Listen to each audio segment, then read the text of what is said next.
شكرا يا ربي شكرا، هديت قلبي شكرا، نورت.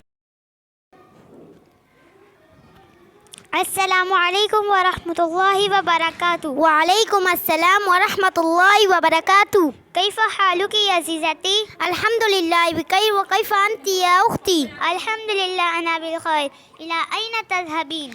أريد أن أذهب إلى الحمام. أنا أود أن أرشدك إلى بعض ما يتعلق بآداب الدخول للحمام ومن حيث الشريعة والدين. وكيف ذاك يا أختي؟ آداب دخول الحمام بينهما بون شاسع، لأن الحمام محل النجاسات والأقذار، والشريعة مجموع المحاسن والخيرات. نعم، الدين ليس كما تزعمين عبارة عن إقامة بعض الطاعات والعبادات فحسب، بل الدين دستور إلهي يضم جميع الجوانب تمثل الحياة البشرية. ما شاء الله، ما أحسن هذا الدين، لو علمتني مما علمك الله. نعم، لا بس ما أسهل ما سألتني، انتبهي وشد سمعك إلى ما أقول لك.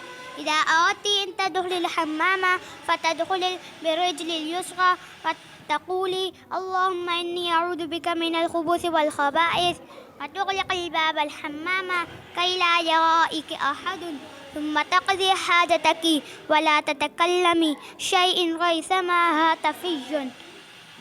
الحمد لله الذي أذهب عني الأذى وعافاني. جزاك الله يا أختي، أرشدتني إلى ما كنت متغافلا عنه طوال حياتي. لو أردت أن أتعلم من الدين ما أحتاج في حياتي اليومية فكيف لذلك؟ نعم، الطريق إلى ذلك أن تلتحق المدرسة الدينية، وأن تلتحق المدرسة مجزن شمال كراشتي، فيها نتعلم لغة العربية وإنجليزية، علوما دينية ودنيوية أيضا. شكرا يا أختي. نعم إن شاء الله سألتحق. سررت بلقائك يا أختي، جزاك الله خيرا كثيرا، أحسن الجزاء في الدارين.